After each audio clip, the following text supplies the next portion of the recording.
الحمد لله رب العالمين، والصلاة والسلام على أشرف المرسلين وعلى آله وأصحابه أجمعين، أما بعد. أيها الإخوة الكرام، نلتقي وإياكم في هذه الليلة المباركة، وليلتنا هذه هي الليلة 7 من شهر جمادى الأخيرة لعام 41 و400 وألف للهجرة الموافقة لل31 من شهر يناير لعام 20 و2000 الميلادي. كعادتنا في ليلة السبت نفتح كتاب الإمام أبي زكريا يحيى بن شرف النووي رحمه الله تعالى المعروف برياض الصالحين. وقد قمنا في الدرس السابق بقراءة الحديث 43 أو الرواية الأولى من هذا الحديث، وبقي لنا أن نقرأ الرواية الثانية منه وهو قريب المعنى قبل أن ننتقل إلى الحديث 44. Mes très chers frères, nous nous réunissons comme chaque vendredi soir. Nous sommes dans la 7e nuit du mois de Jumad al-Akhirah 1441, c'est-à-dire le 31 janvier 2020. Et comme chaque vendredi soir, nous ouvrons le livre de l'imam Abu Zakaria Yahya ibn Sharaf al-Nawawi rahimahullah ta'ala, connu sous le nom de Riyad al-Salihin, le jardin des vertueux. La semaine dernière, nous avons pu lire le 43e hadith, du moins une des versions de ce hadith-là, car il y en a deux dans ce passage du livre. Nous allons donc lire la seconde version, qui a un sens assez proche du hadith précédent, avant de passer au hadith 44, incha'Allah ta'ala. قال رحمه الله تعالى: وقال النبي صلى الله عليه وسلم: إن عظم الجزاء مع عظم البلاء، وإن الله تعالى إذا أحب قوما ابتلاهم، فمن رضي فله الرضا ومن سخط فله السخط. رواه الترمذي وقال حديث حسن. يقول النبي صلى الله عليه وسلم في هذا الحديث: إن عظم الجزاء، فوصف الجزاء وهو مثابة الرب عز وجل على عبده بالثواب الحسن الجزيل بالعظمة، وهذا يدل على وجود التفاوت في الجزاء، فقد يكون الجزاء عظيما وقد يكون دون ذلك، وتكون عظمة الجزاء بحسب أمر ذكره فيما يلي مع عظم البلاء. فكما قلنا بالتفاوت في درجات الجزاء، فكذلك يكون في البلاء. وكيف يقدر هذا التفاوت؟ جاء في حديث آخر أن النبي صلى الله عليه وسلم قال فيما معناه أن من كان في دينه صلابة أي شدة، أي من كان قوي الإيمان شدد عليه، فكان بلاؤه بحسب قوة إيمانه، فكلما قوي الإيمان كان البلاء أعظم. ومن كان في إيمانه رقة خفف عنه، ومن كان في إيمانه رقة أي من كان ضعيف الإيمان أو ليس بقوي الإيمان، فيكون بلاؤه بحسب رقة وضعف إيمانه. فالله تبارك وتعالى بحكمته البالغة لا يجعل الناس على حد سواء، وإنما الفيصل بينهم بحسب قوة الإيمان. فقد يخطر على بال أحدنا وهو يسمع هذا الكلام أنني لو بقيت ضعيف الإيمان للزم من ذلك أن يكون بلائي خفيفا، إذن أحسن أن أكون ضعيف الإيمان حتى لا يشتد بلائي. وهذا طبعا هذا الكلام ليس مستقيما. وقد قال عليه الصلاة والسلام: المؤمن القوي أحب إلى الله من المؤمن الضعيف، وفي كل خير. ومن معاني هذا الحديث أو من معاني القوة في هذا الحديث قوة الإيمان، فالمؤمن القوي الإيمان أحب إلى الله عز وجل من المؤمن الضعيف الإيمان.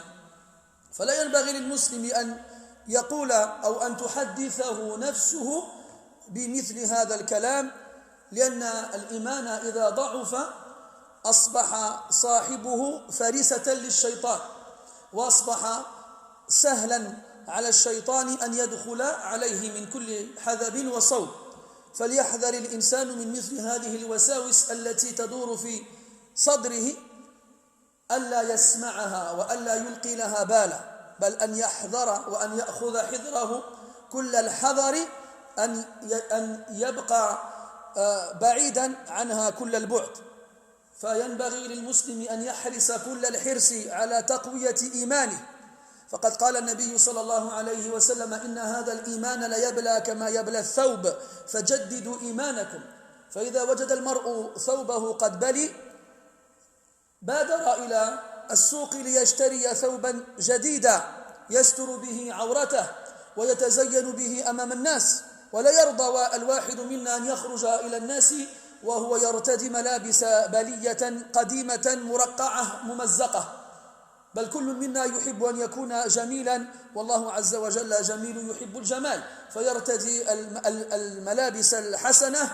والأحذية الجميلة فهكذا ينبغي أن يحرص على إيمانه فكلما وجد منه فيه رقة وضعفا بادر إلى الأسباب التي بها يقوي إيمانه وكان عمر بن الخطاب رضي الله عنه ينادي بعض أصحابه قائلا هلم أو تعالوا نؤمن ساعة تعالوا نؤمن ساعة فالإيمان يزيد وينقص يزيد بالطاعات وينقص بالمعاصي والزلات فإذا وقع المرء في المعصية وزلت قدماه حتى انحرف عن سواء السبيل يجب عليه أن يبادر وأن يسرع إلى التوبة والاستغفار وأن يبدل سيئاته حسنات حتى يمحو الله عز وجل عليه أثر سيئاته وشره فإن قوله عليه الصلاة والسلام إن عظم الجزاء مع عظم البلاء دليل على أن المرء إذا ابتلي في نفسه أو إذا ابتلي في أهله أو إذا ابتلي في ماله أو أشد من ذلك وهو أشد البلايا التي يصاب بها الإنسان أن يبتلى في دينه فليحمد ربه عز وجل فإن بلاءه فيما له قيمة في عينيه دليل على قوة إيمانه. Le prophète sallallahu alayhi wa sallam dit dans cette version du hadith que l'énorme récompense vient avec l'énorme épreuve. Donc ici le prophète alayhi wa sallam il décrit l'épreuve comme étant énorme. Ce qui nous fait comprendre qu'il y a plusieurs types d'épreuves. Des épreuves énormes et des épreuves qui sont inférieures en intensité. Et pourquoi est-ce que les épreuves sont de types différents? Parce que les gens qui sont touchés par ces épreuves-là, de types différents, parce que les gens qui sont touchés par ces épreuves-là sont de types différents. Donc comment est-ce qu'on peut être amené à savoir si l'épreuve elle est grande ou non? Comme c'est dit dans la suite du hadith, avec la grande, je parle d'épreuve, je parle de récompense, je vous dis récompense. Là, il parle de la récompense en premier. La grande récompense vient avec la grande épreuve. Donc le prophète décrit la récompense comme étant énorme, ce qui signifie qu'il y a des récompenses qui sont énormes et d'autres qui sont inférieures. Et comment est-ce qu'on peut déterminer la grandeur de la récompense? En fonction de l'épreuve qui a touché la personne. Donc comme il y a des disparités, des différences entre le niveau de récompense, il y en a aussi dans le niveau de l'épreuve. Ce n'est pas tout le monde qui est éprouvé de la même façon.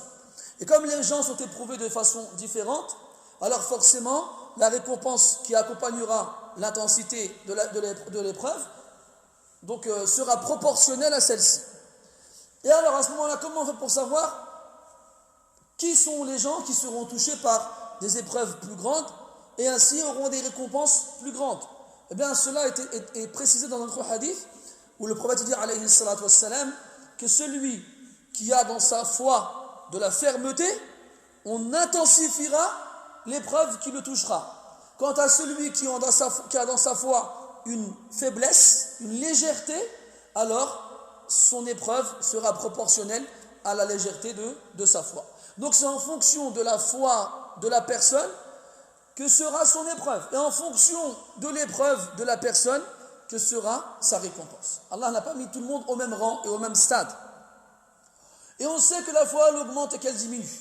Et qu'elle a des degrés différents en fonction des personnes. Le prophète dit dans un hadith sallallahu alayhi wa sallam, le croyant fort est préféré auprès d'Allah que le croyant faible. Et dans chacun d'entre eux, il y a du bien. Dans un des sens de ce hadith-là, quand on parle de force et de faiblesse, on fait référence à la foi. Il a dit al-mu'minu, le croyant fort, c'est-à-dire qu'il est fort dans sa foi. Donc celui qui a une forte foi est meilleur et préféré auprès d'Allah que le croyant qui a une faible foi. Ce qui indique qu'Allah il aime aussi le croyant qui a une foi faible, mais qu'il lui préfère celui qui a une foi forte.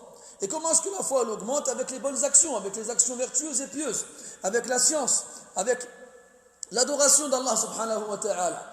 Et donc, fait partie de la croyance des gens de la sunna du groupe que la foi augmente et diminue. Elle augmente par les bonnes actions et diminue par les mauvaises.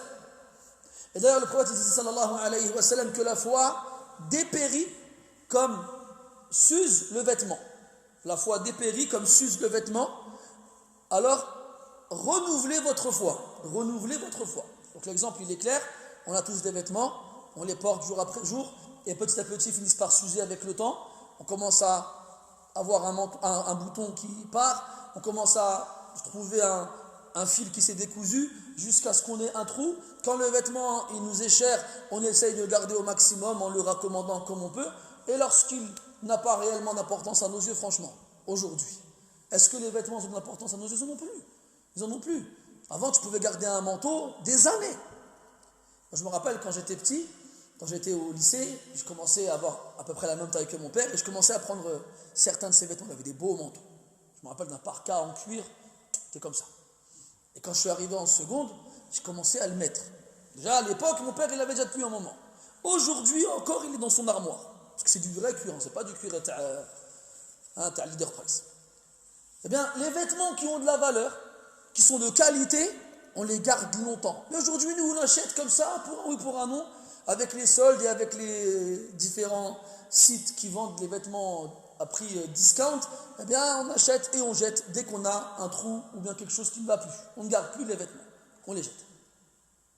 Mais avant, les gens avaient la valeur des choses et quand les vêtements s'usaient, ils les raccommodaient comme ils le pouvaient. Et si vraiment il n'y avait plus rien à faire et qu'il n'était plus mettable, alors à ce moment-là, ils le jetaient. Donc lorsque le vêtement n'est plus portable, alors à ce moment-là, on doit renouveler sa garde-robe. Eh bien, pareil pour la foi. La foi s'use, dépérit. Comme les vêtements, ils s'usent. Donc lorsque le vêtement il s'use et qu'on renouvelle sa garde-robe, alors quand la foi dépérit, il faut la renouveler. Fajaddidu imanakum.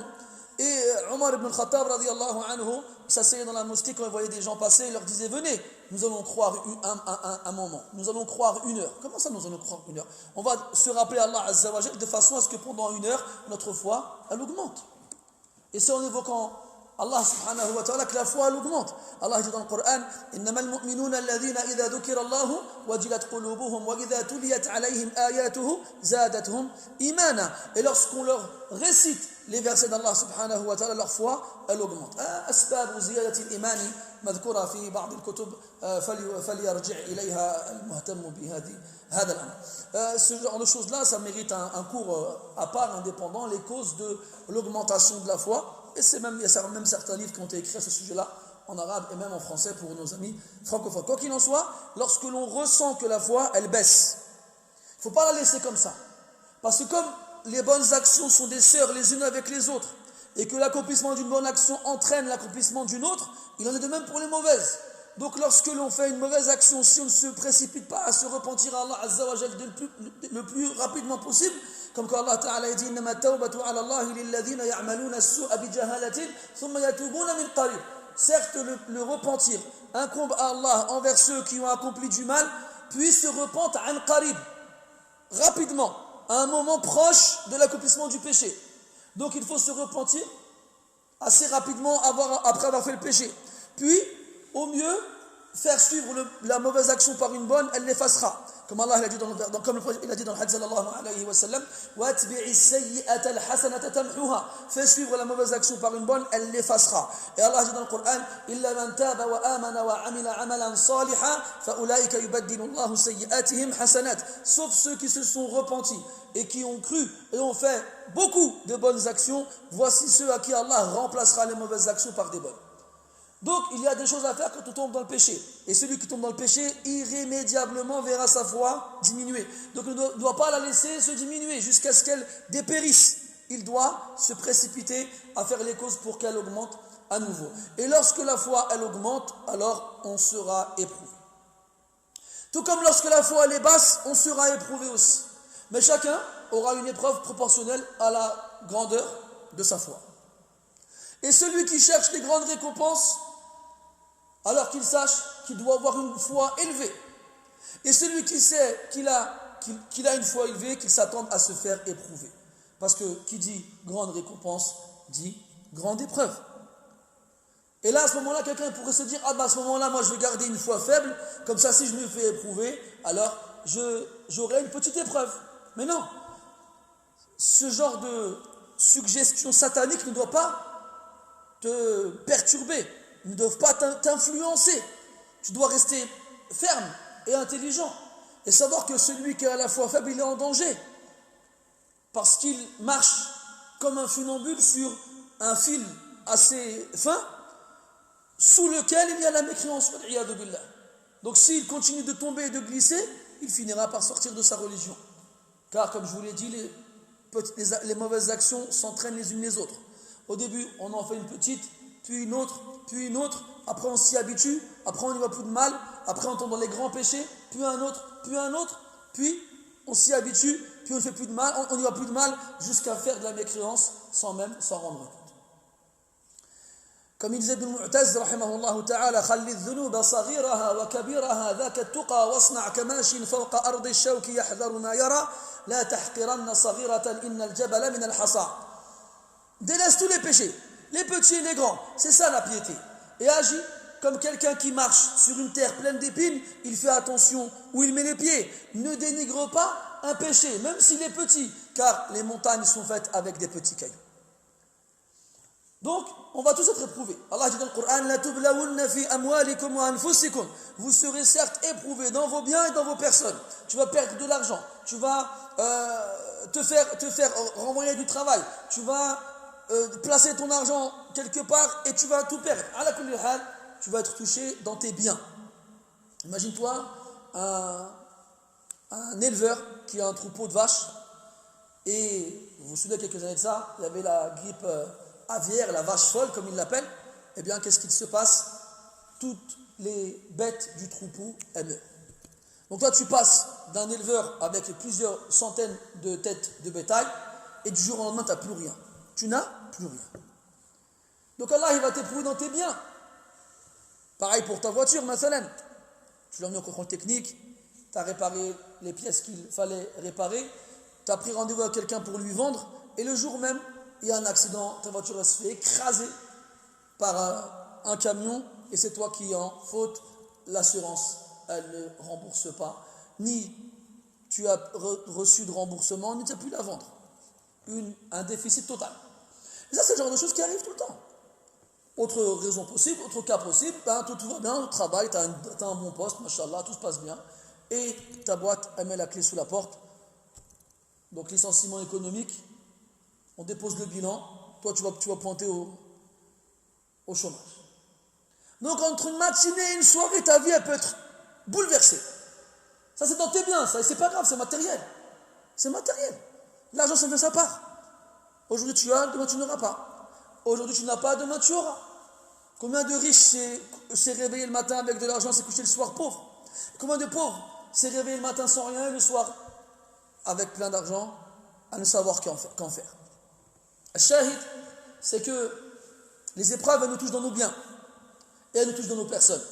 Est-ce que celui qui perd de l'argent, il est comme celui qui perd son enfant? Est-ce que celui qui perd sa voiture, il est comme celui qui perd sa santé? Abadan. Ce n'est pas pareil, c'est sûr. Donc en fonction de ce dans quoi tu seras éprouvé, tu verras l'intensité de ta foi. Et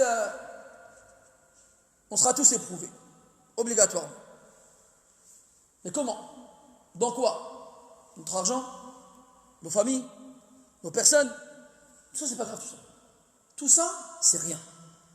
Le pire, l'épreuve que le croyant doit craindre plus que tout, c'est d'être éprouvé dans sa religion. Un matin, tu es chez toi, ta porte elle explose, tu ne comprends pas ce qui se passe, il y a des gens qui rentrent chez toi, tu ne les connais pas, ils sont armés, t'attrapent toi, ta femme, tes enfants, ils vous jettent dans un fourgon, ils vous cagoulent la tête, tu ne sais pas où la voiture elle se rend, puis tu arrives on t'attrape, on te jette dans un trou. Tu sais pas ce qui se passe, tu demandes ta femme, elle est où, tes enfants, est-ce qu'ils vont bien? Puis on te ressort à nouveau quelques heures plus tard, et on te met sur une chaise, et on te dit, t'es musulman toi? Eh ben toi tu réponds oui, on veut pas que tu sois musulman. On veut que maintenant tu renies ta foi. Sinon ta femme et tes enfants tu ne les reverras plus jamais. Et on va te garder, on va te torturer jusqu'à ce que tu craques ou que tu meurs. Là c'est être éprouvé dans sa foi. Après là, comment je vous ai décrit la situation, ça fait un peu film d'action. Mais pour nous, parce que ce genre de situation on les voit qu'à la télé, dans des films de fiction.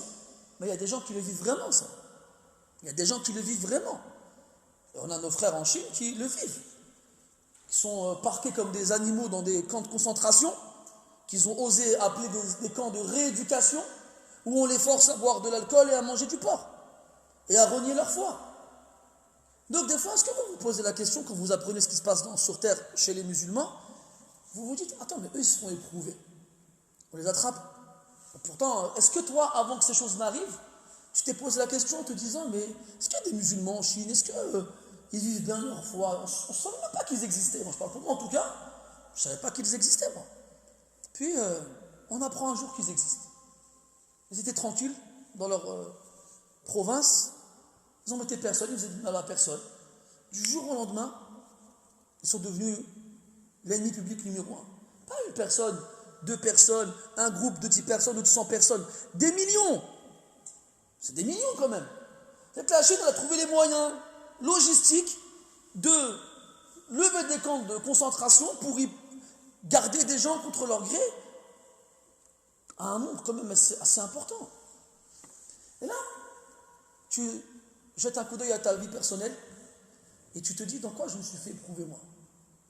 Ah ouais, je crois que j'ai une rage dedans il n'y a pas longtemps. Je crois que mon fils il est tombé par terre, il s'est écorché le genou. Ah, ma voiture n'a pas voulu démarrer avant-hier. C'est ça nos épreuves à nous. Et pourtant, quand on se regarde, on a l'impression que tout va bien. On va à la mosquée, on s'assoit pour le dars, on voit les frères, on leur fait des sourires, ça va, Allah vous fait des doigts les uns pour les autres. On se sent bien dans nos foi. On n'a pas l'impression que notre foi, elle est faible. Mais pourquoi on n'a pas cette impression-là? Parce qu'on n'a pas été éprouvé comme ces gens-là. Et Allah Azza wa Jalla, c'est lui qui choisit l'épreuve en fonction de la foi. Parce que si on avait des épreuves de cette intensité avec la foi qu'on a actuellement, on ne tiendrait pas. Donc si Allah Ta'ala t'éprouve, c'est que tu es capable de supporter cette épreuve-là. Allah ne va pas te charger d'un poids que tu ne peux pas supporter. Donc si on n'est pas éprouvé dans notre foi, il y a des choses à se poser, il y a des questions à se poser. C'est que notre foi n'a pas le niveau suffisant pour qu'on soit éprouvé dedans. Elle n'a pas ce niveau-là. Et quand il y a des musulmans sur terre qui se font éprouver dans leur foi, c'est qu'il n'y a aucun doute dans le fait que leur foi, elle n'a pas le même niveau que le nôtre. D'ailleurs, ces gens-là, subhanallah, quand tu vas les voir, ou bien quelques témoignages qu'on a d'eux, ils ne renient pas leur foi. Ils restent fermes dans leur foi, solides. Ils sont toujours fiers d'être musulmans, ils ne s'en cachent pas.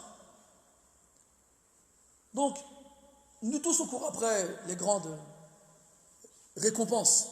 Mais est-ce qu'on fait les causes et est-ce qu'on a le statut pour les obtenir? On n'a qu'à voir dans les épreuves qui nous touchent. Et en plus, tout le monde demande à l'afia, c'est normal. Dans un hadith, le prophète sallallahu alayhi wa sallam, demandez à Allah d'être épargné du mal. Et c'est ce qu'on fait tout le temps. Tous les matins, tous les soirs, dans les invocations après Subh et après l'Asr. Allahumma inni as'aluka al-afiyata fi dunya wal akhirah. Allahumma inni as'aluka al-afiyata fi dini wa dunyaya wa ahli wa mali. On dit tout ça. Bon, Allah al-afiya, d'être épargné ici-bas et dans l'au-delà, dans ma vie religieuse, dans ma vie de tous les jours, dans ma famille et dans mes biens. Et bien sûr, on demande l'afia. Mais l'épreuve, on va y avoir droit, c'est obligé. Comme il nous arrive toujours des épreuves, à travers lesquelles Allah Ta'ala, il expie nos péchés et les efface.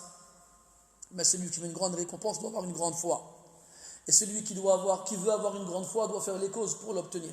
Et lorsqu'il obtiendra cette grande foi, alors qu'il sache qu'il sera éprouvé avec une grande épreuve. Et c'est en fonction de sa réaction par rapport à l'épreuve qu'il aura le droit à la grande récompense. فيفهم من هذا أن ليس لكل أحد أن يحظى بثواب عظيم بغير عمل وبغير أن يكون إيمانه قويا. Et on comprendra de ça aussi que ce n'est pas n'importe qui aura le droit à une grande récompense, sans qu'il ne fasse les causes. Tout comme ce n'est pas n'importe qui aura le droit à une grande récompense, sans qu'il ne soit touché par une grande épreuve. طيب إذا ابتليت ببلاء عظيم ماذا يحصل؟ ماذا ينتج من هذا؟ يقول عليه الصلاة والسلام: وإن الله تعالى إذا أحب قوما ابتلاهم. الله تبارك وتعالى إذا وقعت محبته على جماعة من الناس أو على أفراد دون آخرين ابتلاهم.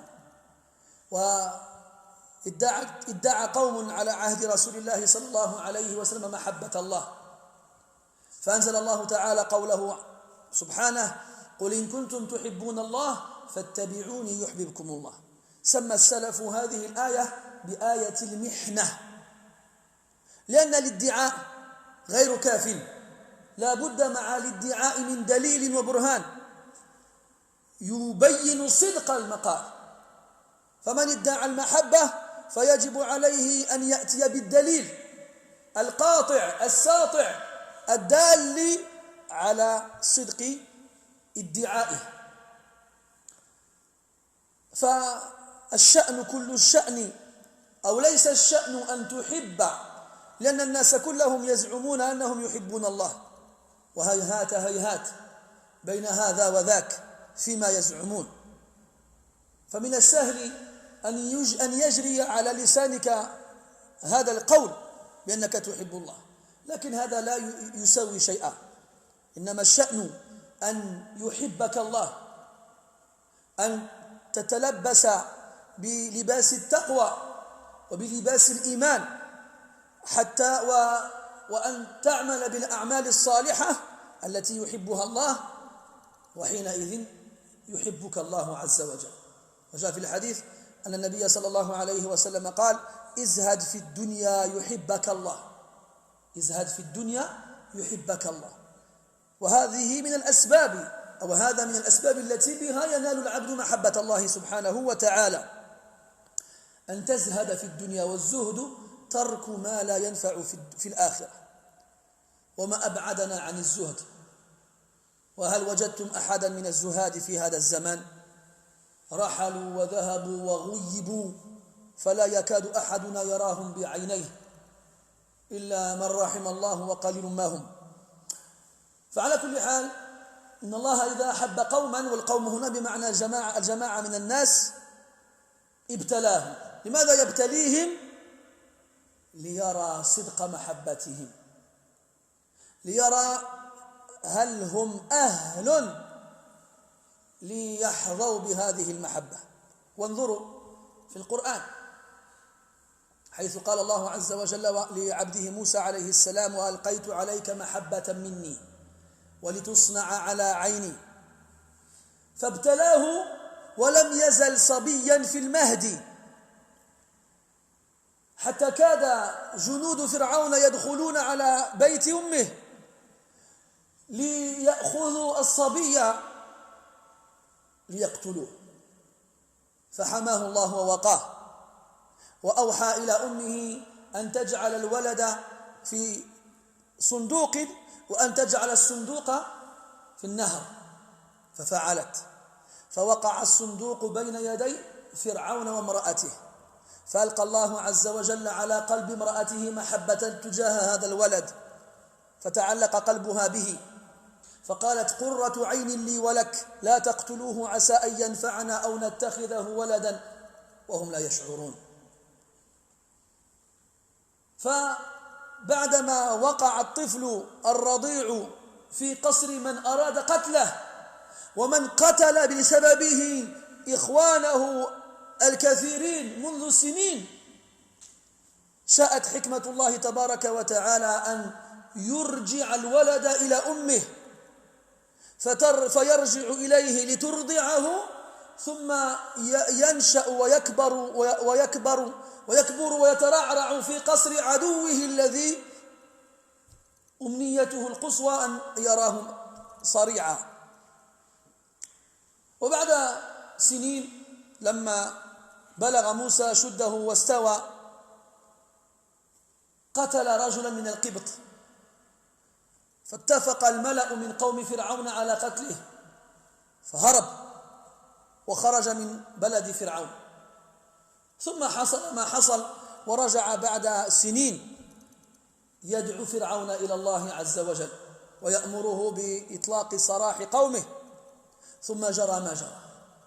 فحياة موسى عليه السلام من ولادته إلى مماته وما لقيه من أذى من قومه، قال الله عز وجل في أول سورة الصف: وإذ قال موسى لقومه يا قوم لم تؤذونني وقد تعلمون أني رسول الله إليكم.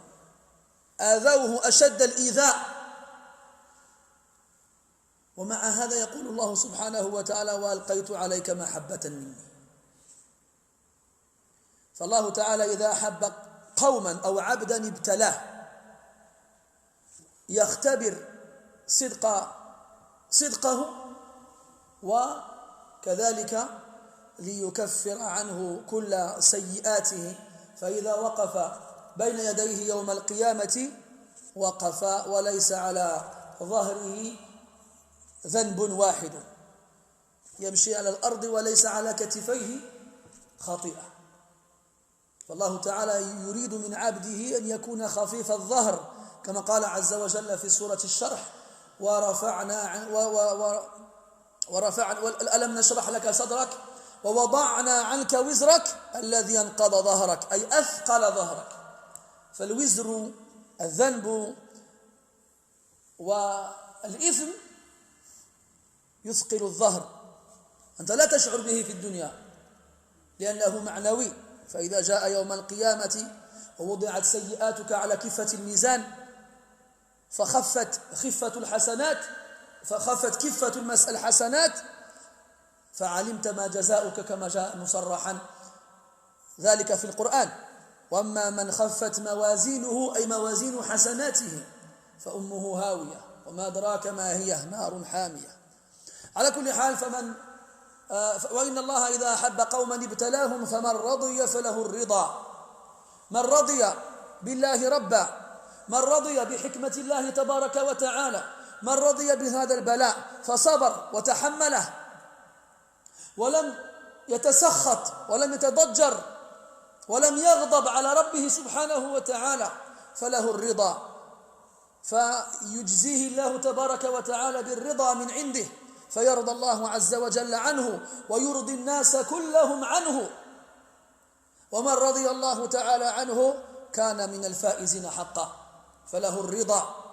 وله الرضا كذلك معناه أن هذا المبتلى بعدما رضي ببلاء الله وقضائه وقدره رضي بثوابه وجزائه. وهذا معنى قوله تبارك وتعالى: رضي الله عنهم ورضوا عنه. رضوا عن الله تبارك وتعالى بعدما استقروا في أعلى فراديس الجنان وحطوا رحلهم في قصورهم المشمخرات، لما رأوا ما عد الله لهم من الثواب الجزيل راضوا. وجاء في الحديث أن الله تعالى يقول لأهل الجنة: يا أهل الجنة هل رضيتم؟ فيقولون: وما لنا لا نرضى، ألم تبيض وجوهنا وتثقل موازيننا وتدخلنا الجنة وتباعدنا عن النار؟ فيقول الله عز وجل لهم: هل تريدون شيئا أزيدكم؟ فقالوا: وماذا تزيد عن هذا؟ قال عز وجل: أحل عليكم رضواني فلا أسخط عليكم أبدا. فأهل الجنة راضون كما كانوا في الدنيا راضين. أليس المسلم يقول دائما وأبدا: رضيت بالله ربا وبالإسلام دينا وبمحمد عليه الصلاة والسلام نبيا ورسولا؟ لا ينبغي أن يكون هذا الكلام مجرد كلمات تخرج من الفم، بل ينبغي أن تكون حقائق تنبع من القلب. فإذا كان الأمر كذلك كنت ممن رضي عن الله تبارك وتعالى حقا، رضيت بقضائه وقدره، رضيت بحكمته وعلمه وقدرته، رضيت ببلائه وجزائه، ثم رضيت بثوابه في الآخرة، فله الرضا. فالله تعالى يرضى عن عبده والعبد يرضى بثواب ربه ومن سخط فله السخط والسخط أشد الغضب أو من أنواع ودرجات الغضب. تفضل. السخط الغضب ومن أشد أنواع الغضب. فإذا ابتلي المرء بالبلاء الذي يصيب به في الدنيا فلم يرضى، بل أشد من ذلك ساخط عن قضاء الله واعترض على حكمه وتعقب عليه، وربما قال لو أن الله تعالى فعل غير ذلك لكان أحسن. يقول ذلك بلسان الحال أو بلسان المقال، ولا يخفى على الله شيء في الأرض ولا في السماء. أو يتسخط ربما بحركات يديه، أو ربما بطريقة مشيته، أو بغير ذلك، أو ربما يترك الذهاب إلى المسجد، أو يترك الصلاة، أو ربما يتلبس بلباس الفساق والفجار يظن أنه بفعله هذا يعاقب ربه على قضائه، بل إنما يعاقب نفسه على تركه الصبر والاحتساب. والجزاء لما كان من جنس العمل فلم يصب هذا الرجل بسخطه إلا السخط من الله سبحانه وتعالى فسخط عليه، نسأل الله السلامة والعافية. فمن أراد ألا يسخط عليه ربه فلا يسخط هو أولا على ربه ولا على حكمه ولا على قضائه ولا على قدره ولا على بلائه، وليضع في ذهنه أنه إذا ابتلي فهذا دليل على محبة الله له، وبحسب عظمة هذا البلاء يكون عظمة إيمانه، فليستبشر وليفرح وليسعد، لأن الله تعالى أخبره أنه يحبه. فكيف تقابل محبة الله تعالى بالسخط؟ أليس الله تعالى يقول هل جزاء الإحسان إلا الإحسان؟ وأي شيء أحسن إلى العبد من أن يحبه الله سبحانه وتعالى؟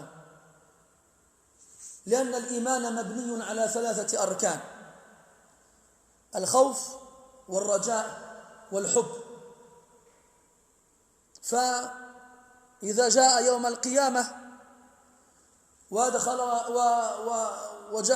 ويسر الله لعباده المؤمنين المرور على الصراط حتى وقفوا على قنطرة أمام باب الجنة ذهب خوفهم، لأنهم علموا آنذاك أنهم وقوا من النار. فإذا فتح الله أبواب الجنة وادخلهم فيها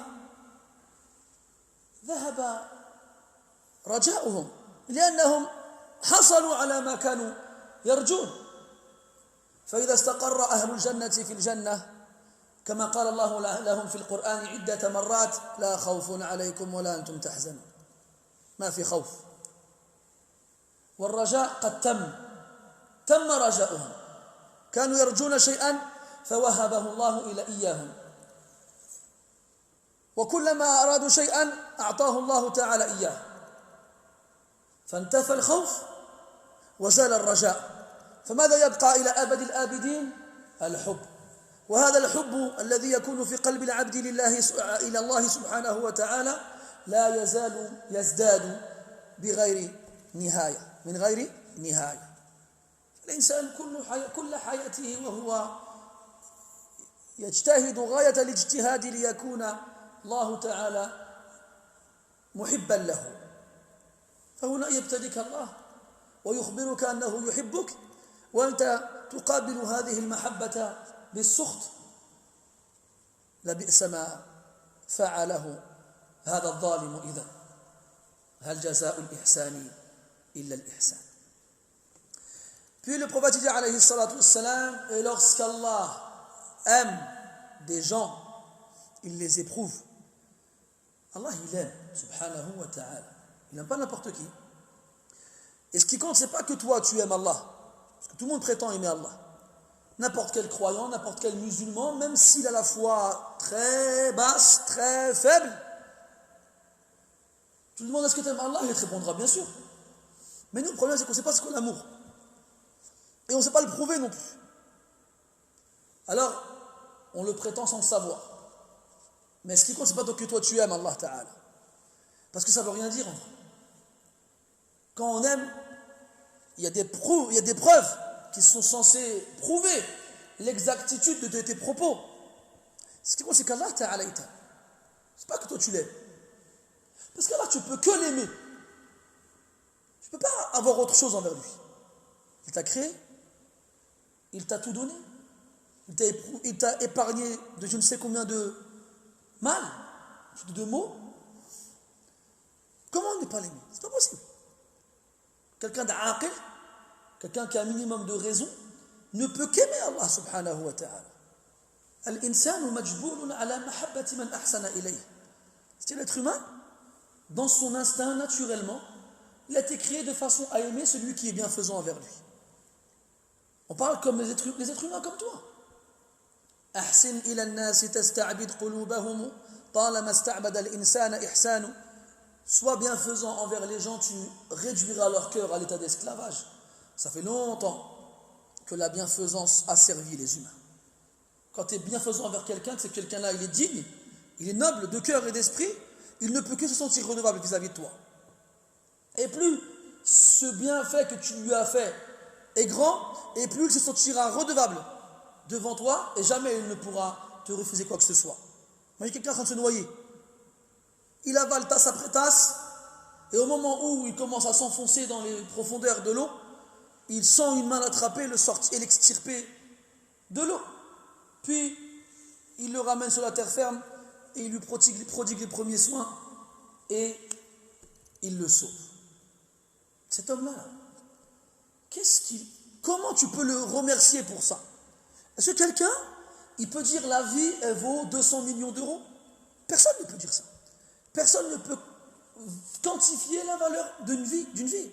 Donc quand tu es sur le point de la perdre et que quelqu'un vient et te la sauve, qu'est-ce que tu lui dois à cet homme-là?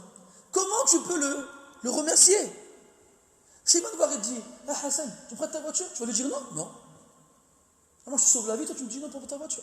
Tu ne peux pas. Si tu es quelqu'un de aql, si tu es quelqu'un de normal, de normalement constitué au niveau de ta raison, tu ne pourras jamais lui dire non à lui. Impossible. Tu auras honte de lui refuser quoi que ce soit. Honte. Ça ne se fait pas. Ça ne se fait pas. Ça, c'est envers des êtres humains comme toi. Qu'est-ce qu'on va dire alors? Subhanallah, Azza wa Jalla, tout le bien. Il nous sauve tous les jours.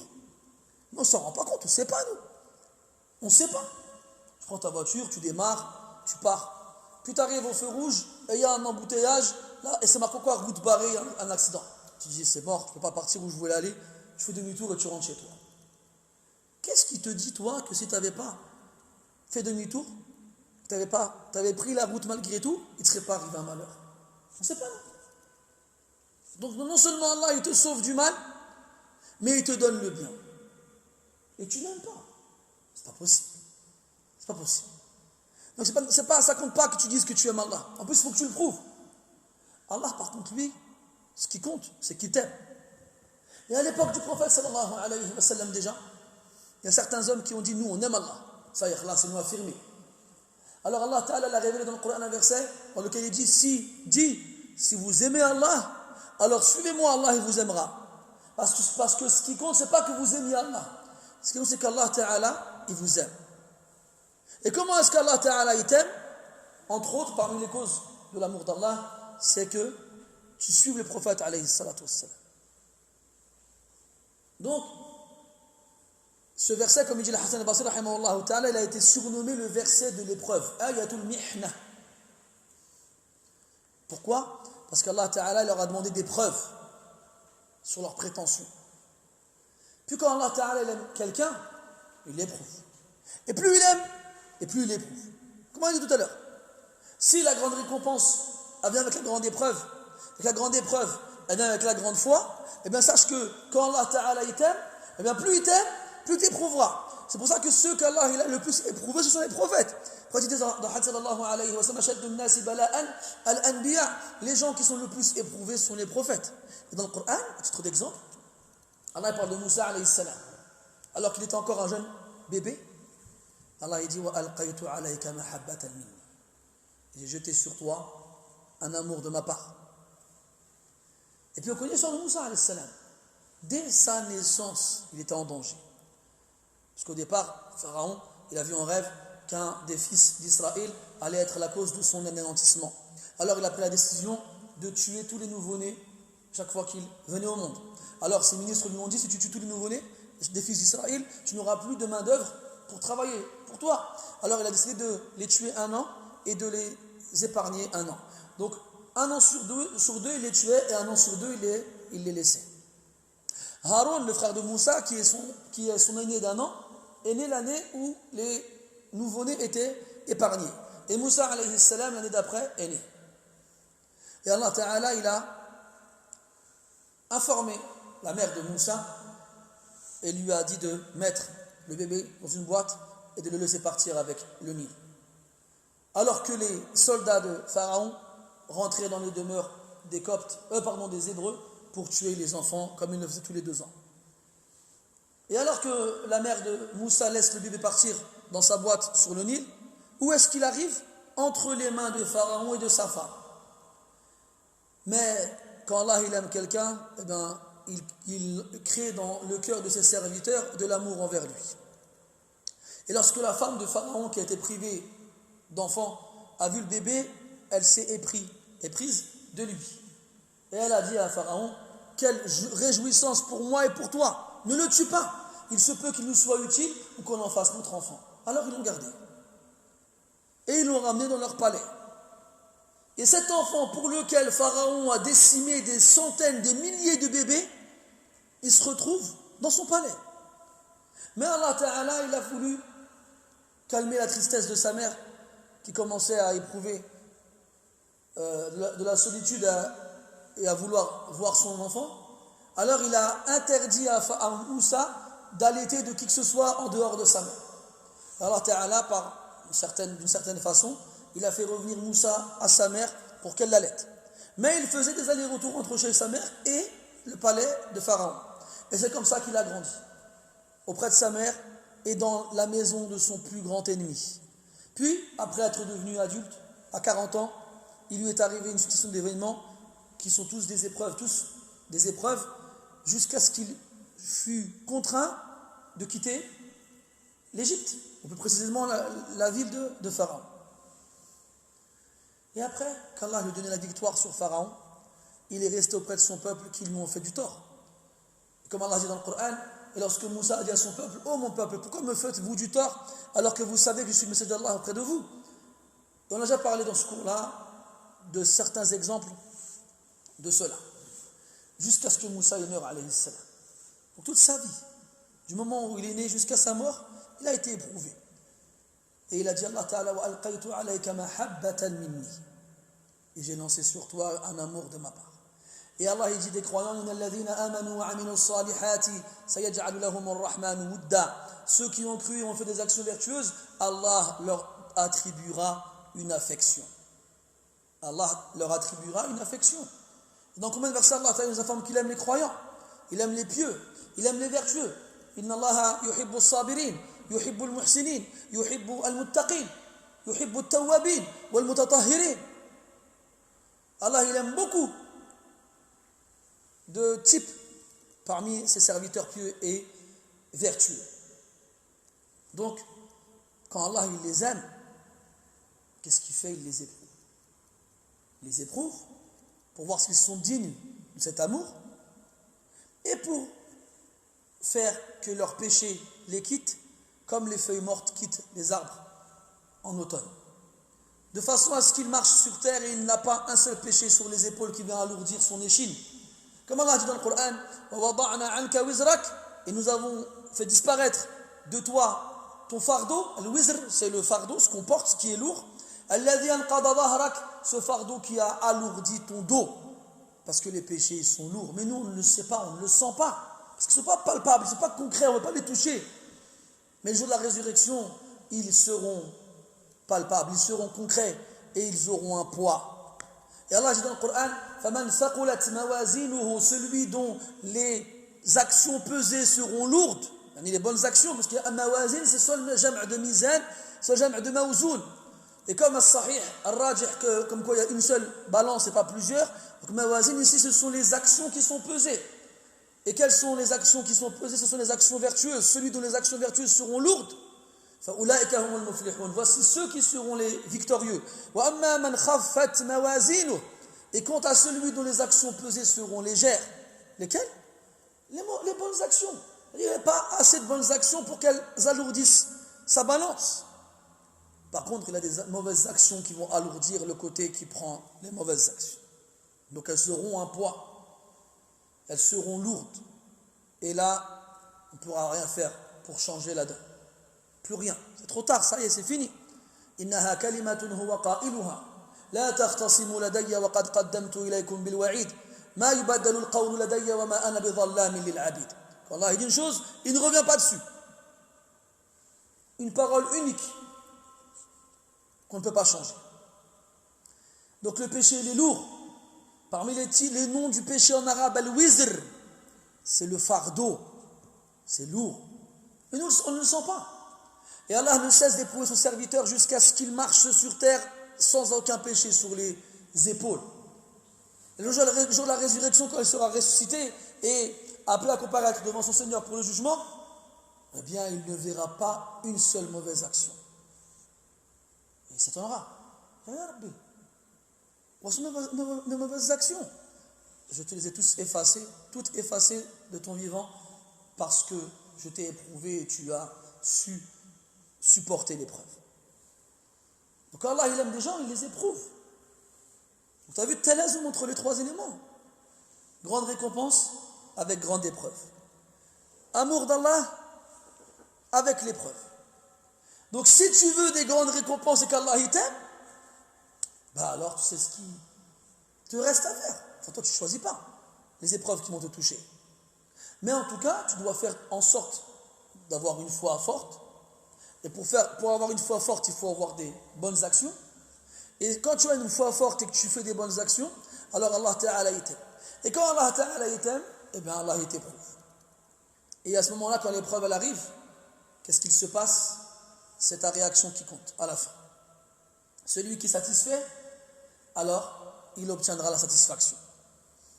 Et celui qui est mécontent, il obtiendra le mécontentement. Qu'est-ce que ça veut dire? Celui qui est satisfait d'Allah subhanahu wa ta'ala, l'épreuve le touche, il est satisfait. Parce qu'il sait qu'elle vient d'Allah azza wa jalla. Parce qu'il sait que quand Allah il aime quelqu'un, il l'éprouve. Donc lorsqu'il est éprouvé, ça veut dire qu'Allah il aime. Et comme Allah il aime, il ne peut être que satisfait de savoir cela. Parce que ce qui compte c'est ça. Ni plus ni moins. Parce que, comme j'ai dit tout à l'heure, c'est qu'Allah Ta'ala t'aime. Et toi, en tant que croyant, ta foi repose sur trois piliers essentiels. La peur du châtiment, l'espoir de la récompense et l'amour de ton Créateur et de ton Seigneur. Tu le crains, tu espères en lui et tu l'aimes. La foi repose sur ces trois éléments-là, ensemble. Comme il disait Salaf, من عبد الله بالخوف وحده فهو الحروري ومن عبد الله بالرجاء وحده فهو المرجي ومن عبد الله بالحب وحده فهو الزنديق ومن عبد الله بالخوف والرجاء والحب فهو السني. Celui qui aime Allah seulement avec la peur, c'est un haruri, c'est un min al-khawarij, ceux qui ne connaissent que le châtiment et la punition et la menace. Et celui qui n'aime Allah qui n'adore Allah qu'avec l'espoir, c'est un murji, celui qui se repose sur sa foi et délaisse les actions. Et celui qui n'adore Allah qu'avec l'amour, c'est un zindiq. Nous on aime Allah, mais ils font rien. Et celui qui aime Allah qui adore Allah avec la peur, l'espoir et l'amour, c'est lui qui est sous la sunna du prophète alayhi salatu wassalam. Et le croyant, on dit la peur d'Allah, sa colère, son châtiment, et c'est ça qui l'éloigne de ce qu'Allah a interdit et des péchés. Et il ne cesse d'avoir peur jusqu'à traverser le pont qui est au-dessus de l'enfer. Un pont aussi fin que le cheveu, aussi tranchant que la lame, et sur les côtés duquel il y a des crochets qui happent ceux qui le traversent. فناج مسلم ومخدوش أو فناج ومخدوش مسلم ومن يهوي في النار 70 خريفا نسأل الله السلامة والعافية. Donc parmi les gens qui passent, il y en a qui traversent. Et il y en a qui sont happés, mais qui arrivent quand même à destination. Et il y en a qui tombent pendant 70 ans. Donc après, va traverser le pont au-dessus de l'enfer. Tu arrives devant la porte du paradis. Et là, la peur, elle part. Ça y est. Ce que tu craignais est parti. Allah dit dans le Coran فَمَنْ زُحْزِحَ عَنِ النَّارِ وَأُدْخِلَ الْجَنَّةِ فَقَدْ فَازَ. Celui qui est sauvé de l'enfer en traversant le pont, il n'a plus peur. Et il espère la récompense d'Allah et sa miséricorde. Comment? En rentrant au paradis.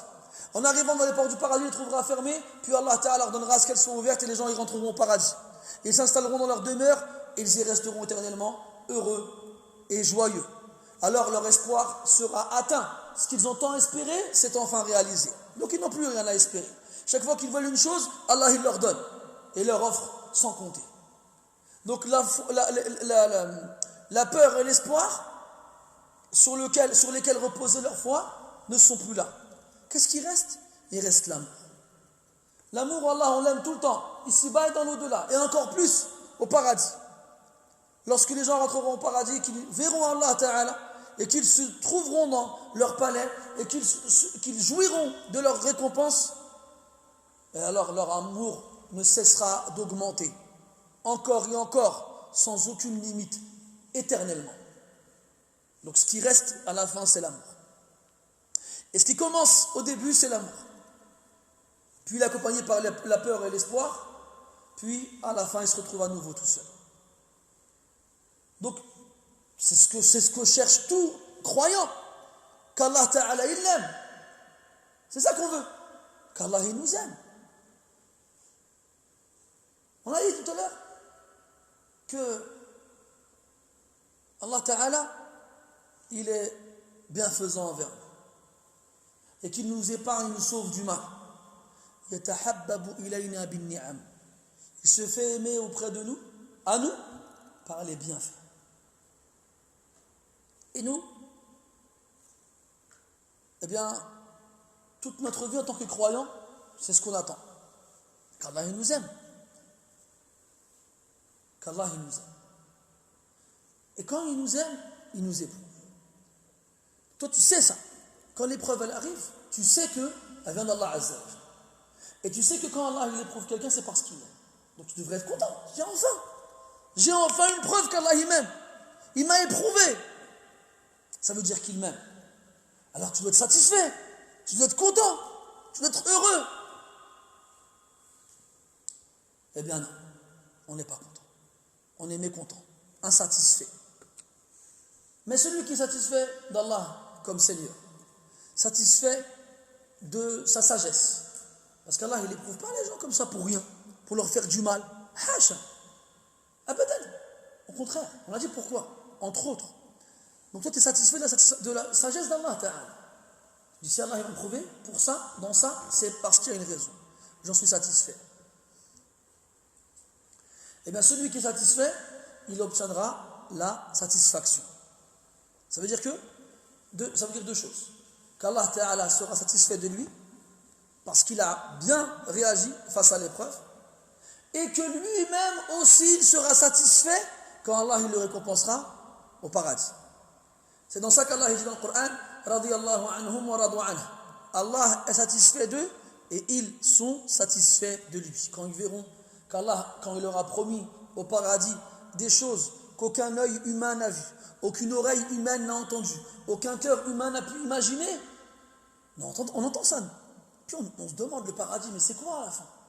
Quraysh, quand ils ont lu dans le Coran, Jannatin tajri min tahtiha al-anhar, des jardins sous lesquels coulent des ruisseaux. Ils ont pensé à quoi eux?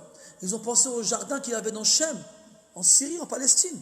Des jardins verdoyants, des jardins luxurieux, avec des arbres fruitiers partout, avec des ruisseaux qui traversent ces jardins de toutes parts.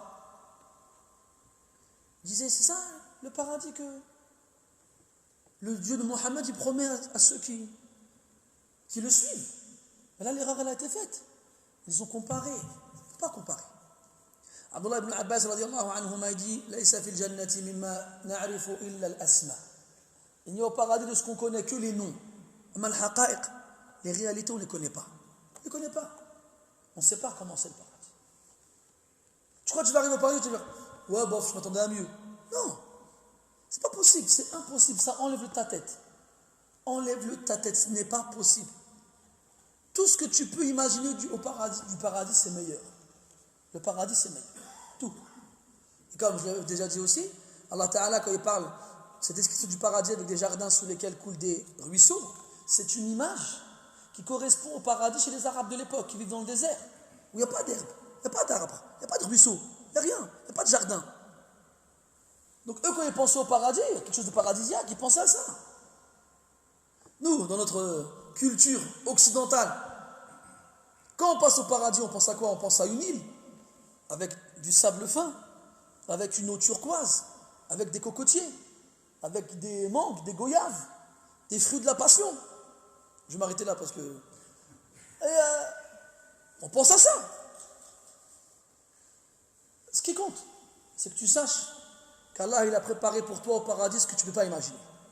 Ce qui est meilleur que tout ce que tu peux désirer, ce que tu peux vouloir. Et en plus de ça, ce n'est pas quelque chose qui a un stade unique et qui n'évolue pas. C'est en constante évolution, en constante amélioration. C'est toujours meilleur parce que tu vas y rester pour toujours. Et il n'y a pas de lassitude possible au paradis. T'imagines au bout de 2 milliards d'années, bon, on fait quoi maintenant? On a tout fait? Non, on n'a rien fait encore. On n'a rien fait. Tu pars le vendredi dans un marché où il y a de la marchandise que tu peux acheter sans payer. Tu te sers. Là, tu n'as pas peur d'une caméra ou de quelqu'un, tu pars en courant. Non. Et quand tu reviens chez toi, tes épouses qui t'accueilleront, elles te diront Subhanallah, Wallah, vous êtes encore plus beau que quand vous nous avez quittés tout à l'heure. Et toi, je leur dirai pareil. Wallah, vous êtes encore plus belle que quand on vous a quittés tout à l'heure. Toujours plus belle, toujours plus aimante, toujours plus affectueuse, avec des vêtements toujours plus beaux, des odeurs toujours plus bonnes, des saveurs toujours plus délicieuses. Ça n'a pas de fin. Donc quand tu verras la satisfaction, ce qu'Allah t'a préparé, après ces épreuves difficiles, tu seras satisfait. Tu te diras, j'ai pas été éprouvé pour rien, et j'ai pas patienté pour rien, et j'ai été satisfait ici-bas, et je le suis aussi dans l'au-delà. Et dans le hadith, le prophète sallallahu alayhi wa sallam, quand les gens du paradis rentreront au paradis, Allah Ta'ala leur dira, est-ce que vous voulez autre chose que je vous rajoute? Ils diront, ou plutôt il leur dira, est-ce que vous êtes satisfaits? Ils diront, mais comment ne pas l'être? Tu as blanchi nos visages, tu as alourdi nos balances, tu nous as sauvés de l'enfer, tu nous as fait rentrer au paradis. On ne peut être que satisfait. Là, Allah il leur dira, est-ce que vous voulez que je vous rajoute quelque chose d'autre? Ils diront, mais qu'est-ce que tu pourrais nous rajouter sur ça? Alors il leur dira, je vous ouvre pleinement ma satisfaction, jamais plus vous n'aurez à craindre ma colère, mon mécontentement. C'est ça les deux objectifs principaux et même primordiaux du croyant.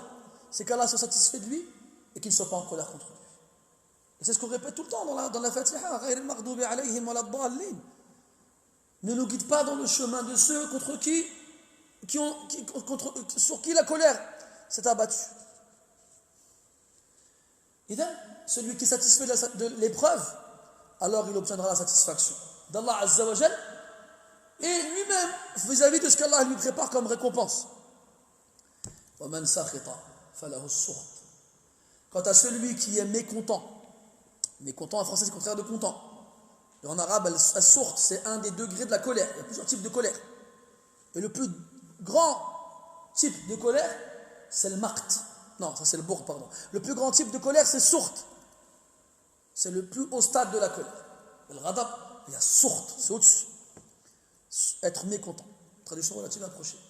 Mais, quoi qu'il en soit, celui qui est mécontent de l'épreuve qu'Allah lui fait subir. Parce qu'il l'aime. Imagine-toi. Allah il t'aime, alors il t'éprouve, toi tu n'es pas content. Subhanallah. Tu devrais être content juste de savoir qu'Allah il t'aime. Mais non, toi tu n'es pas content à cause de l'épreuve. C'est comme dans le verset où Allah Ta'ala il parle des hypocrites vis-à-vis de l'aumône. Il dit subhanahu wa ta'ala إِذَا أُعْطُوا مِنْهَا رَضُوا وَإِذَا لَمْ يُعْطَوْا مِنْهَا إِذَا هُمْ يَسْخَطُونَ. Lorsqu'on leur en donne, ils sont satisfaits. Et lorsqu'on ne leur en donne pas, voici qu'ils sont mécontents. Donc toi, tu es un bon croyant que quand tout va bien. Et le jour où tu es éprouvé, ah, ça va plus. Il y a comme une opposition, il y a comme une protestation vis-à-vis du décret d'Allah Azza wa Jal. Même des fois, tu te remets en cause. Ah, si Allah il avait fait ça, ça aurait été mieux. Pourquoi? On ne dit pas pourquoi Allah Azza wa Jal. La yus'alu amma yaf'alu wa hum yus'alun. Allah il sait mieux que toi ce qui est bon pour toi. Et Allah il t'aime plus que toi tu t'aimes toi-même. Et Allah il sait mieux que toi ce qui est mauvais pour toi. Alors il t'en épargne. Combien d'entre nous on a voulu une chose qui était mauvaise et nocive pour nous? Combien? Et on s'est battu pour l'avoir sans jamais l'obtenir. Parce qu'Allah il a voulu notre bien. Et nous on n'est pas contents. Oh, j'ai voulu cette voiture, je voulais ce travail, j'ai voulu cette femme, je voulais me marier avec elle. Et Allah il t'a fermé les portes. Et résultat, tu n'étais pas content. Vas-y, moi je veux cette femme-là, je veux me marier avec elle. Je veux ce travail, je veux gagner de l'argent. Mais qu'est-ce que tu en sais? Ça se trouve, tu aurais été invité à un repas de l'entreprise. On t'aurait tendu une coupe de champagne. Et toi, gêné de refuser, de peur de perdre ton emploi, tu la prends en disant astaghfirullah et tu bois. Ça commence comme ça. Puis après, il y a un séminaire, 3 jours, avec tes collègues, tout serait payé par la société. Et puis il y a une collègue qui te fait des clins d'œil, qui te parle gentiment. Comme le fakir, il souffle dans sa flûte, et ainsi il fait sortir du panier le serpent.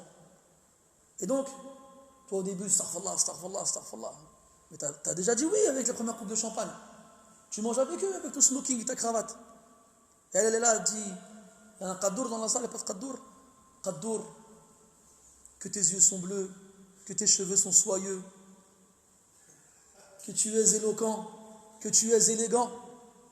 Et elle ne cesse de te charmer jusqu'à ce qu'elle finisse par t'ensorceler. Et ainsi, comme le gibier, tu tombes dans son piège. Et après, tu te retrouves avec elle dans la chambre d'hôtel. Comme je vous l'ai dit, les péchés, ils se suivent et ils sont des frères les uns des autres. Et toi, tu ne sais pas ces choses-là. Tu arrives à l'entretien, tu dis oui, voilà, j'ai un bac plus 4 en action commerciale, blablabla. Ce ne sera pas possible. Tu reçois tes la hawla wa la quwwata illa billah. Tu dis la hawla wa la quwwata illa billah, c'est une bonne parole normalement. Mais toi, dans ce cas-là, tu t'en sers pour te plaindre. D'ailleurs, Ibn Taymiyyah, rahmatullah alayhi, dit une parole très très perspicace et très pertinente. Il dit que al-hawqala, le fait de dire la hawla wa la quwwata, c'est pas une parole qu'on doit dire pour exprimer sa colère. Non, elle ne sert pas à ça. Elle n'est pas faite pour ça.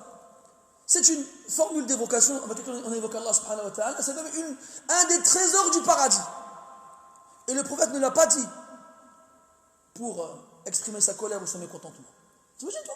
Tu es là, tu as réussi à trouver une formule bénéfique et positive pour exprimer au fond de toi une chose maléfique et négative. Et Allah ta'ala ya'lamu ma fi as-sudur. Oh la hawla wa la quwwata illa billah. T'as marqué des fois la hawla wa la quwwata illa billah. La ya akhi. C'est pas ça qu'il faut dire qu'on est en colère. Ja'udhu billahi minash shaytanir rajim. Al-shahid, c'est qu'on n'est pas content. Vas-y, ya'tarid, il s'oppose. Et Allah dit dans le Coran, Wallahu yahkumu la mu'aqqiba li hukmih. Et Allah il juge, il décide. Et personne ne peut venir après sa décision et dire non, on ne sera pas, on change. Il n'est pas content. Il manifeste son mécontentement. Il le montre. Clairement. Des fois, il y en a même qui punissent, entre guillemets, je précise, leur Seigneur lors de l'épreuve. Ah, c'est comme ça. Ah, tu m'as éprouvé. Ben, je ne vais plus à la mosquée. J'allais faire une aumône, eh ben, je ne ferai pas l'aumône. J'allais faire le hajj, eh ben, j'y vais pas. Eh ben, tu sais quoi, je vais même arrêter la prière. On connaît des gens, ils sont tombés malades. Et ils se sont remis à la prière. Ils ne faisaient pas la prière. La maladie les a touchés. Ils se sont rappelés qu'ils étaient musulmans et qu'Allah existait. Alors ils ont commencé à faire la prière. Fait la prière, fait les ablutions, le gars met le qamis, il fait des du'a et tout ça. Un jour, 2 jours, 1 semaine, 2 semaines, 1 mois, 2 mois. Puis au bout de 4, 5 mois, 6 mois, 1 an, il se lasse. Il dit, ouais, j'ai fait des du'a, je fais après, ça ne servait à rien. Eh ben, lâche. Et puis il lâche tout. Il lâche tout. Parce que Allah, il n'a pas levé la maladie. Et ce mesquin, il ne sait pas qu'il revient tellement de loin, qu'il a fait tellement de péchés, que pour lui enlever tout ce qu'il a comme péché, il va falloir qu'il reste malade longtemps. Voire même qu'il reste malade jusqu'à sa mort. Et wallah, il vaut mieux que tu restes malade jusqu'à ta mort, que tu souffres ici-bas, au moins en mourant sans péché et croyant, que de te lasser et de montrer ton mécontentement face au décret de ton Seigneur et mourir mécréant et souffrir encore plus dans l'au-delà. Combien on fait ça? Combien? C'est pas un, c'est pas deux, c'est des centaines, des milliers. Il s'est rappelé qu'il était croyant quand il lui arrive des problèmes. Puis au bout d'un moment, il se lasse, alors il arrête. Celui qui a fait des du'a pour avoir un enfant, il s'est marié, des années passent, pas d'enfant. Puis un jour, Allah lui donne un enfant. Et comme le prophète dit, sallallahu alayhi wa sallam, lillahi ma akhadh wa lahu ma a'ta. Ce qu'Allah y prend, c'est à lui. Comme ce qu'Allah y donne, c'est à lui. Donc pendant des années, tu as fait des du'a, tu étais pieux, vertueux, tu faisais la tala à la mosquée, tu faisais la prière, tu faisais des sadaqat. Puis Allah, il donne un enfant. Tu es content, tu es heureux, tu es joyeux, tu es plus heureux sur terre. Cet enfant, il naît, et un matin, tu vas le voir dans son lit comme tous les matins, et tu vois qu'il est immobile. Il ne respire plus, il est mort pendant la nuit. Le choc, il est énorme ici. Il est dur. On ne dit pas que c'est quelque chose de facile. Non. Mais là, c'est là que la foi, elle est visible ou pas. Qu'est-ce que tu vas dire? Qu'est-ce que tu vas faire? Et on a dit, c'est comme ça. Moi, je fais les du'a, je fais la prière. Moi, j'arrête tout. Subhanallah. Allah dit dans le Coran, Hal jaza'u al-ihsani illa al-ihsan. Quelle est la rétribution de la bienfaisance si ce n'est la bienfaisance? Et Allah est en train de te dire, je t'aime là. Il est en train de te dire, je ne veux pas que tu aies de péché. Je veux que tu arrives devant moi, jour de la résurrection, léger, sans aucun péché qui alourdit ton dos. Je t'enlève pour mieux te donner. Je t'éprouve pour mieux te récompenser. Parce que tu es quelqu'un que j'ai aimé et que je veux près de moi. C'est ce qu'il est en train de te dire, Allah Azza wa Jalla, à ce moment-là. Toi, tu lui réponds comment? Avec le mécontentement, la colère, la haine, l'opposition, la protestation, la contestation. Là, alors celui qui est mécontent de cette épreuve, il n'obtiendra que le mécontentement. Comme on a dit tout à l'heure, il l'obtiendra de la part d'Allah Azza wa Jal, et il l'obtiendra de lui-même lorsqu'il verra ce qui se passe en enfer. Allah dit dans le Coran, Inna alladhina kafaru Inna alladhina yunaduna lamaqtullahi akbaru min Inna alladhina kafaru la yunaduna lamaqtullahi akbaru min maqtikum anfusakum idh tud'auna ila al-iman fatakfurun. هذه الآية عجيبة جدا. Ce verset est étonnant. Ceux qui ont mécru, on les appellera alors qu'ils seront en enfer. Ils seront en enfer. On leur dira La maqtullahi akbaru min maqtikum anfusakum. Al-maqt, tout à l'heure on a dit Ashaddu al-kurh. C'est le plus haut degré de répugnance, de détestabilité. Yani, le degré où Allah il vous déteste, il est encore plus grand que la haine que vous avez envers vous-même. C'est-à-dire, ils se détestent eux-mêmes en fait. Min maqtikum anfusakum. Pourquoi est-ce qu'ils se détestent eux-mêmes? Parce qu'ils sont en enfer. Ils sont en enfer et ils voient ce qu'Allah Ta'ala il leur a préparé comme châtiment, comme punition. Et là, ils se rappellent, Allah il a descendu sur eux les livres, il leur a envoyé les messagers, il a mis autour d'eux les signes, et ils ont refusé de croire et de suivre. Eh bien, quand eux, ils ont refusé l'appel à la foi, eh bien, la détestabilité d'Allah Ta'ala envers eux, elle était plus grande que celle qu'ils ont envers eux-mêmes alors qu'ils sont en enfer. Min maqtikum anfusakum. Les gens en enfer, ils se détesteront. Ils se détesteront d'être arrivés en enfer avec tout ce qu'Allah Ta'ala a fait pour pas qu'ils n'y aillent. Et quand ils verront tout ce qui s'y trouve comme châtiment et comme torture et comme punition, qui seront toujours pires, et dans lesquels ils seront pour l'éternité, comment tu veux qu'ils soient contents? Ils ne pourront pas être contents. Ils seront mécontents de leur état, comme ils seront mécontents de ce qui les attend. Donc il aura as-surt. Comme Allah il sera mécontent d'eux, eux-mêmes ils seront mécontents d'eux-mêmes. Comme ils seront mécontents de ce qui les attend, wal-iyadu billah. Donc, khulasatul qawl, on est tous éprouvés obligatoirement. Madame al-imanu fi qalbik, fa'alam annaka mubtala. La but. Tant que la foi est dans ton cœur, sache que tu seras éprouvé. Il y a une chose importante à préciser, je m'arrêterai là-dessus, c'est que les gens qui vivent dans le luxe, parce qu'on vit dans le luxe, ne dis pas non, regarde, moi c'est pas pareil. Non, tu vis dans le luxe. Quand tu as une maison avec des meubles, des canapés, un lit, un matelas, des coussins, des couvertures, une femme, des enfants, une cuisine, un réfrigérateur, un lave-vaisselle, un four, de la nourriture, des chauffages quand il fait froid, des ventilateurs, des clims quand il fait chaud. Tu as une voiture, voire même deux. Tu as des enfants, tu as la santé. Si c'est pas luxe, c'est quoi ça? Parce que nous, on a vu Lux TV, tu vois, les chaînes bizarres là qu'il y a sur la parabole. Vous ne connaissez pas cette chaîne-là? Il y a une chaîne qui s'appelle Lux TV. C'est une chaîne où ils te montrent le luxe. Tu as des hôtels 5 étoiles avec des lits, des grands lits, avec des maisons, des chambres qui font des centaines de mètres carrés, et des cuisines, des châteaux. Toi, dans ta tête, le luxe, c'est ça. Toi, quand tu vois ton F4 dans 93, tu dis mskin. Moi, je suis un mskin. Non, t'es un roi. Wallah, t'es un roi.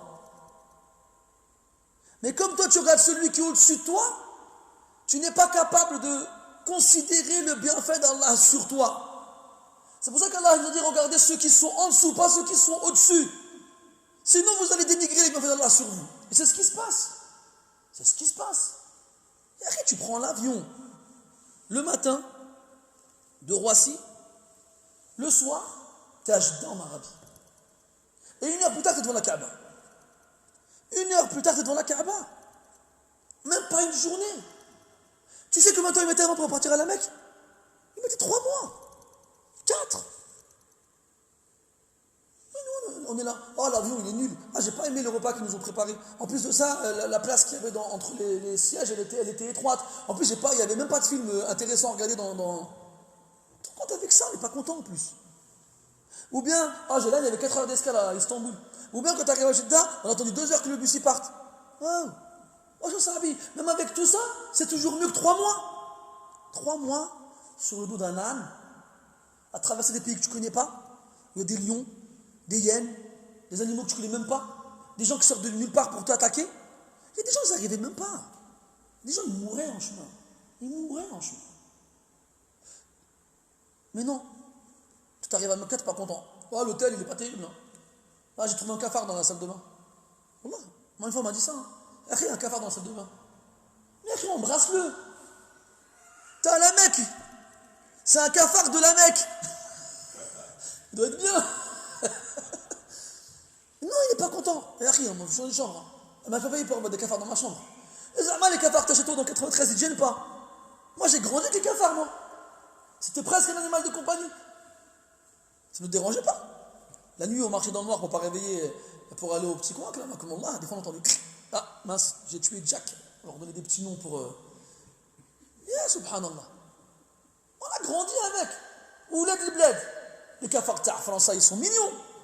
C'est des chatons. Les cafards du bled, ils sont immortels. Ils volent, c'est des mutants. Tu l'écrases, ils posent, tu fais quoi là? Voilà. Les sauterelles, les rats. Moi, j'étais en Égypte, une année. J'ai dormi. Et pendant la nuit, je sens quelque chose qui me monte dessus. qui grouille. J'ouvre les yeux, c'était un cafard, comme ça. Pas les cafards ta'na, les petits, là, les mignons, là. Comme ça. Les blattes. Les blattman. Hein? C'est des super-héros chez les cafards. Ils prennent de la protéine, mon frère.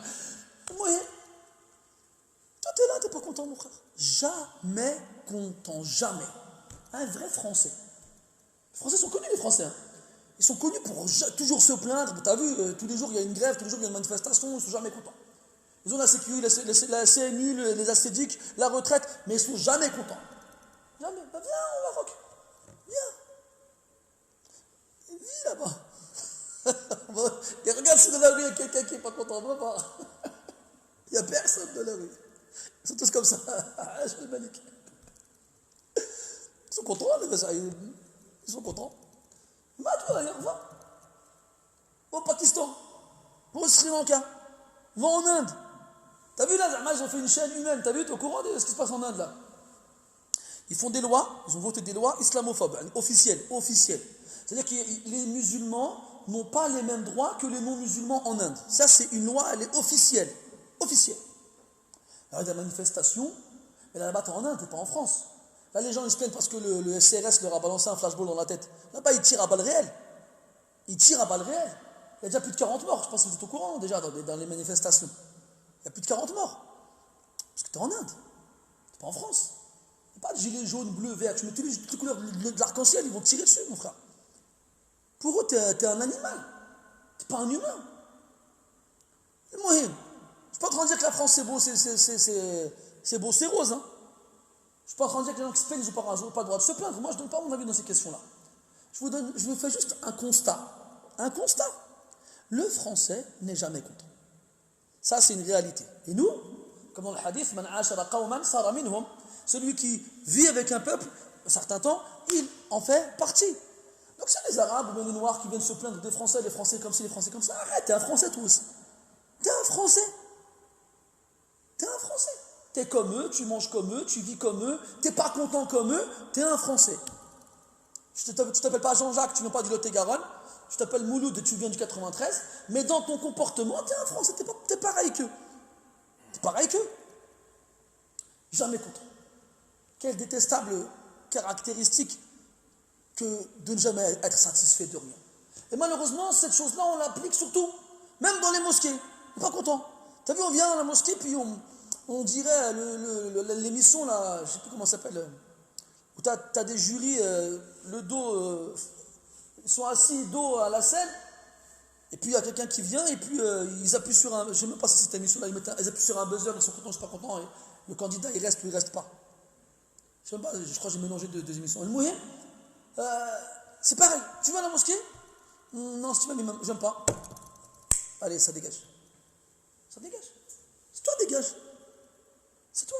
De quel droit? Toi, tu viens, tu donnes ton avis sur l'imam. De quel droit? Qui t'a demandé quelque chose, toi? Qui?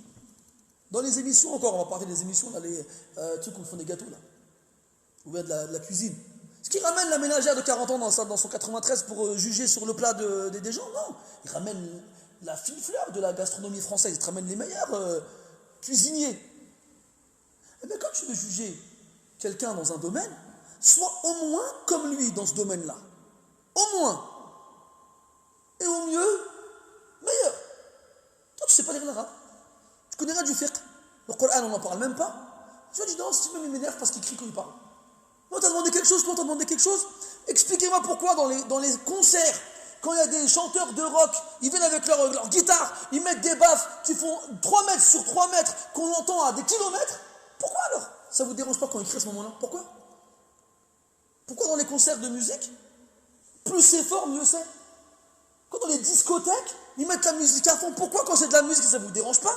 Quand dans vos mariages, là, vos soi-disant jours, après le halal, quand vous mettez le DJ flan ou la chef flan, vous mettez à fond. Ça ne vous dérange pas de crier à ce moment-là? Ah, il m'énerve, lui, il crie quand il fait le khutbah. Ah, il t'énerve quand il fait le khutbah, quand il crie. Là, j'aurais sorti une guitare électrique, je t'aurais fait du flan. Tu aurais dit, oh, il est bien, lui. Hein? Vous les voyez, on les connaît. Oulala. Donc quand il crie dans le batil, c'est bien. Mais quand il crie dans le haq, c'est pas bien. Et toi, quelqu'un, juste parce qu'il parle un peu fort, ça y est, ضربت عليه بخطين أحمرين, ça y est, c'est fini. Tu as fait une croix rouge dessus. Wallahi, في القضية ما عدلت. Tu n'as pas été juste. On ne juge pas quelqu'un sur l'intensité de sa voix, parce qu'il crie quand il parle, ou bien parce qu'il parle doucement, ou bien calmement, ou bien parce qu'il a une belle voix, ou il n'a pas une belle voix. Ça, c'est des détails, ça. C'est des détails. Ce qui compte, c'est ce qu'il donne aux gens. Et ce qui compte, c'est comment il se donne aux gens. C'est pas comment à quoi il ressemble, ou bien comment sa voix elle est, ou bien comment il parle. On s'en fiche, ça, c'est des détails. C'est des détails. Des détails, pardon. Comme on dit, on ne juge pas un livre sur sa couverture. Toi, tu viens, tu te bases sur كم قيل كم كتاب كم خدع الناس بريق الأغلفة وكم كتاب حقه أن تتلفه. Combien les gens ils ont été trahis par des couvertures qui tapent à l'œil. Tu vas à la bibliothèque, tu regardes la couverture, elle est belle, toutes les couleurs, c'est flashant. Tu dis, ah ouais, ça doit être un bon livre ça. Puis tu l'ouvres, c'est rien, c'est nul. C'est de la fiente d'oiseau, et je pèse mes mots. Et combien de livres ils méritent plus qu'on les détruise que qu'on les lise? On ne juge pas un livre à sa couverture, mais à son contenu. À la kulli hal, faites attention à cette caractéristique de l'éternel mécontent. Toujours. Parce que, à force de l'être, avec tout et n'importe quoi, eh bien, on l'est même dans ce qu'Allah Ta'ala, dans les épreuves qu'Allah nous fait subir. Je voulais finir, je ne l'ai même pas dit tout à l'heure. Il y a beaucoup de gens qui vont dire, ouais, mais nous, ça veut dire Allah ne nous aime pas parce qu'il ne nous éprouve pas. Il y a beaucoup de gens qui me posent cette question-là. Mais nous, regarde, machallah, tout va bien. L'épreuve, elle est de deux types. Dans le bien et dans le mal. Nous vous éprouvons dans le bien et dans le mal. فَمَا الْإِنسَانُ إِذَا مَا ابْتَلَاهُ رَبُّهُ فَأَكْرَمَهُ وَنَعَّمَهُ وَأَمَّا إِذَا مَا ابْتَلَاهُ فَقَدَرَ عَلَيْهِ رِزْقَهُ. Donc Allah t'éprouve en t'honorant et en te faisant vivre dans les délices. Comme il t'éprouve en réduisant ta subsistance. Ou bien t'éprouve dans le bien, t'éprouve dans le mal. T'éprouve avec la santé, t'éprouve avec la maladie. T'éprouve avec la richesse, t'éprouve avec la pauvreté. T'éprouve avec la sécurité, t'éprouve avec la guerre. T'éprouve avec la faim, t'éprouve avec la satiété. Donc, c'est des épreuves. Eux, ils les éprouvent avec la patience, nous les éprouvons avec la reconnaissance. فَهَلْ أَنْتُمْ شَاكِرُونَ فَهَلْ أَنْتُمْ شَاكِرُونَ. Êtes-vous reconnaissants pour les bienfaits d'Allah subhanahu wa ta'ala? على كل حال نكتفي بهذا القدر إن شاء الله. نسأل الله تبارك وتعالى أن يجعلنا عند البلاء من الصابرين وعند النعماء من الشاكرين وأن يجعلنا من عباده الذين يحبهم. اللهم إنا نسألك حبك وحب من يحبك وحب كل عمل يقربنا إلى حبك. اللهم إنا نسألك عيش السعداء ونزل الشهداء ومرافقة الأنبياء والنصر على الأعداء ونعوذ بك اللهم من جهد البلاء ودرك الشقاء وسوء القضاء وشماتة الأعداء. سبحانك اللهم وبحمدك أشهد أن لا إله إلا أنت نستغفرك ونتوب إليك. وصلى الله على نبينا محمد وعلى آله وأصحابه أجمعين والحمد لله رب العالمين وبارك الله فيك.